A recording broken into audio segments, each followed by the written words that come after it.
The wisdom tradition I belong to has this phrase, like, the poor are always going to be with you. And I think Salem is learning the truth of that statement. I'm John Marshall. I'm the program director for Church at the Park. It's Friday. We're doing Cash for Trash, which is one of our programs that we get to offer for the community, especially living in Cascades Gateway Park.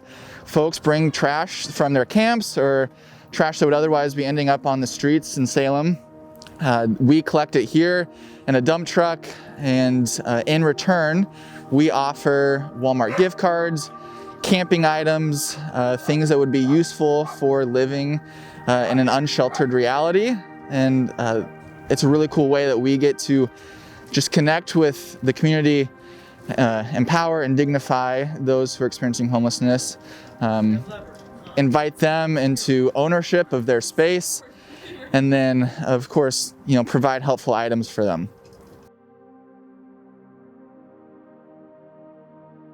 ROCC stands for the Recovery Outreach Community Center, and what we are is we're a peer-run organization, which means everyone that works here has lived experience with mental health, addiction, trauma, houselessness, anything else you can think of. So what we do here is we come alongside folks that may be struggling in those areas and help walk them through their recovery.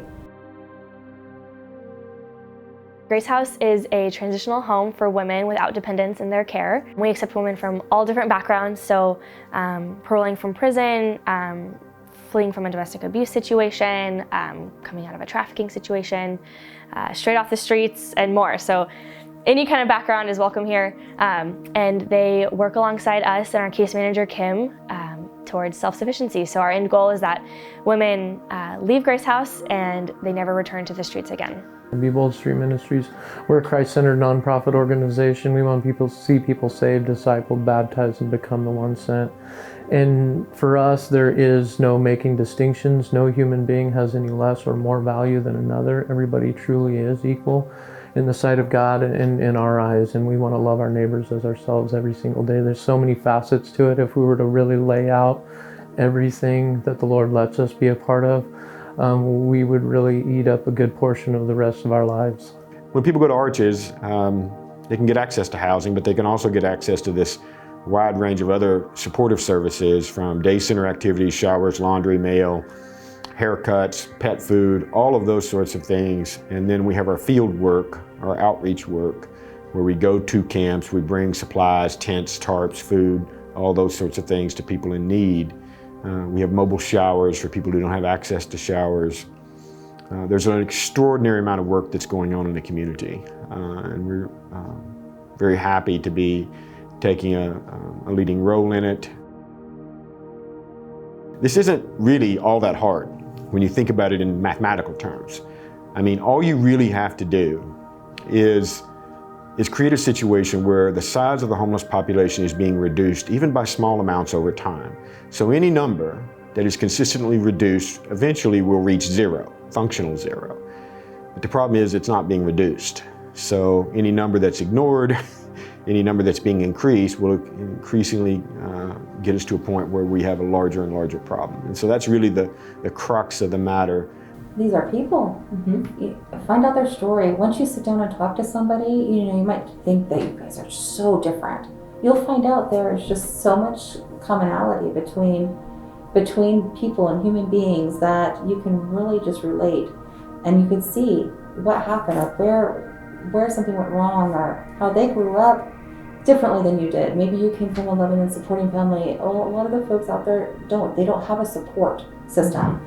And what ROCC tries to do is be their community, be their support. You can come here, we're going to walk with you, even through your bad decisions, but we're gonna be there with you, and we're gonna help you through all that. Women are such a powerhouse in our community. I think to empower women to use their voice, to speak for change, to encourage others is huge. I think one thing that we have here at Grace House is we love the idea of that our staff is all women, so we're women empowering women, and vice versa. I think our clients empower us as well. Like, we couldn't do what we do every single day without our clients who empower us, who care for us, who love us just the same. And there's just a force behind that. I think it's so critical that, for society as a whole, to come to that understanding of going, nobody in the situation on the streets in elementary school when your teacher says, what do you want to be when you grow up? Nobody said they want to be there. Nobody said they want to be trapped in those circumstances. Nobody said that they want to be having whatever this addiction component is. Nobody said, I'm hoping that I can be mentally decompensated and just pace the streets all night. Nobody said that. Nobody wanted that. You know, so to really see every person as having equal value, whether their home is a tent or a semi-waterproof Dickies jacket or a house. And I also think that we need to start thinking outside of the box as recovery goes. I mean, houselessness, homelessness, you got to recover from it. You know, especially those who've been chronically homeless. I mean, you're not just going to get in a house and be, ta-da, be better. I mean, you have to find a community. You have to find support groups. You have to continue to take care of yourself and go on your wellness journey. And that's what recovery means to ROCC. It's not recovery from drugs. It's not recovery from mental health. It's your wellness, and it's something that you do every day. You actively participate in your well-being. When our ladies get jobs, and recently a couple of our ladies just got positions, one of them with the state of Oregon, which was huge. It was absolutely huge. Of course, it's a group effort. It takes a team to do it, but every single success, reunification with their kids, getting closing DHS cases, getting married and getting houses and that kind of stuff, it's a constant joy. It fills my heart more than anything in the world, and that is what gets me up every single morning to come here and do this work. Our goal for us, for our ministry, and for the people that serve with us is being willing to invest in people, right? That discipleship component is meeting people right where they are and then being willing to walk through things. And that's a commitment that we've made. Mm-hmm. And then the rest of the people that serve with Bold Street Ministries that come out and do the stuff that we do, that's a commitment that they make.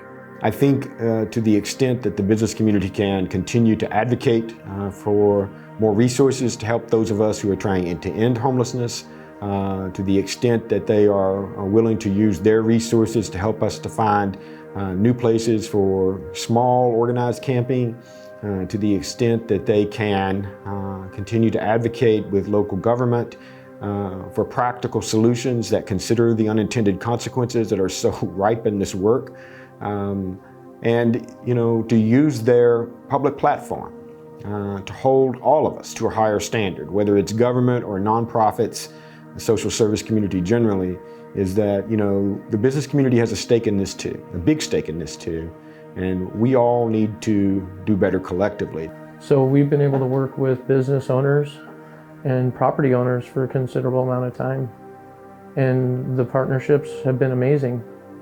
Like even being able to work with restaurateurs, during the COVID shutdown, because we were able to continue doing what we were doing within the restrictions the entire time, and then and with the restaurateurs, providing over 125,000 meals last year.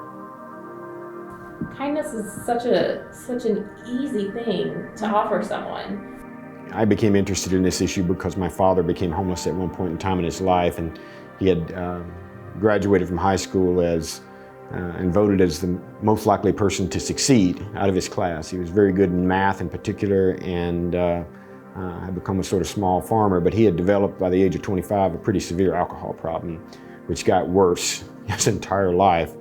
And eventually he lost everything. He lost a farm, he lost a house, he lost his family, and he spent the last 15 years of his life homeless, and he passed away outside